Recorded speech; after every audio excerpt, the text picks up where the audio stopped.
Hello students, আশা করি সকলে ভালো আছো। এই ভিডিওতে আমরা আলোচনা করব 2025 সালের উচ্চ মাধ্যমিকের রাষ্ট্রবিজ্ঞান বিষয়ের ষষ্ঠ অধ্যায় সরকারের বিভিন্ন বিভাগ সমূহ থেকে টপ 10 এমসিকিউ।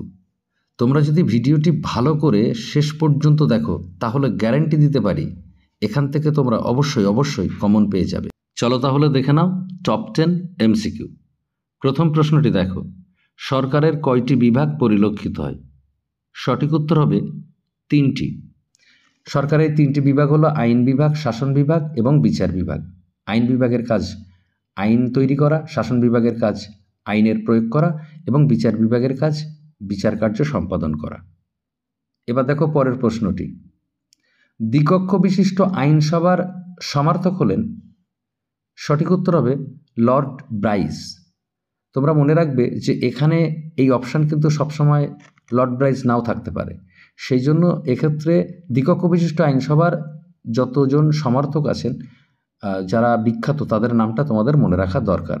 এখানে তোমরা দেখে নাও, Lord Bryce, John Stuart Mill, Lord Acton, Gettell, Lecky, Henry Maine, Duguit প্রমুখ।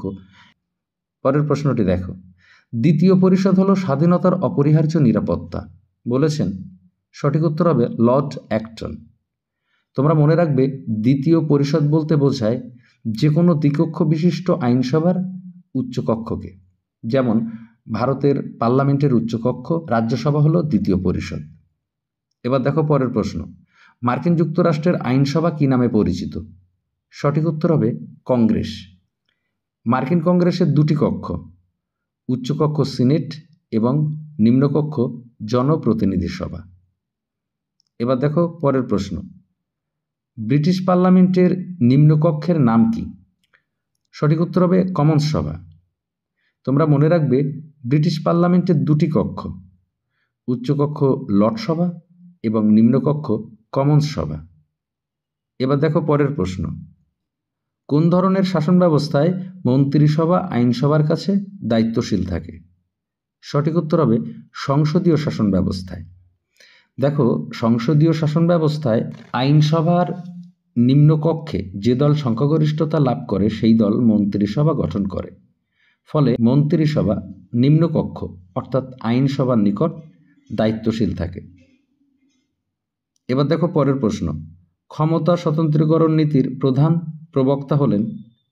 সঠিক উত্তর হবে মন্তেস্কু। মন্তেস্কুর একটি বিখ্যাত গ্রন্থ হল দ্য স্পিরিট অফ লজ। তোমরা মনে রাখবে ক্ষমতা স্বতন্ত্রীকরণ নীতি সাধারণভাবে অনুসৃত হয় মার্কিন যুক্তরাষ্ট্রে।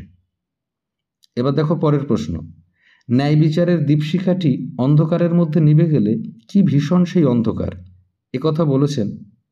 সঠিক উত্তর হবে লর্ড ব্রাইস। লর্ড ব্রাইস বিচার বিভাগ সম্পর্কে আরও বলেছেন, বিচার ব্যবস্থার কর্মকুশলতা অপেক্ষা সরকারের উৎকর্ষ বিচারের অন্য কোনো উপযুক্ত মানদণ্ড নেই। এবার দেখো পরের প্রশ্ন, নিম্নলিখিত কোনটি বহু পরিচালকের উদাহরণ? সঠিক উত্তর হবে সুইজারল্যান্ডের যুক্তরাষ্ট্রীয় সরকার। এবার দেখে নাও পরের প্রশ্ন, পৃথিবীর সর্বাপেক্ষা দ্বিতীয় কক্ষ নিম্নলিখিত কোনটি? সঠিক উত্তর হবে মার্কিন সিনেট। তো স্টুডেন্টস, এই হলো এই অধ্যায়ের সবচেয়ে গুরুত্বপূর্ণ এমসিকিউ সমূহ। আমি তোমাদেরকে বলবো এই প্রশ্নগুলো তোমরা ভালো করে তৈরি করো। তোমরা অবশ্যই বেশি বেশি করে তৈরি করবে, তবে এই প্রশ্নগুলো সবচেয়ে ভালো করে তৈরি করো, মনে রাখো। আশা করি এখান থেকে তোমরা ম্যাক্সিমামটাই কমন পেয়ে যাবে। সকলে ভালো থাকো, সুস্থ থাকো, ধন্যবাদ।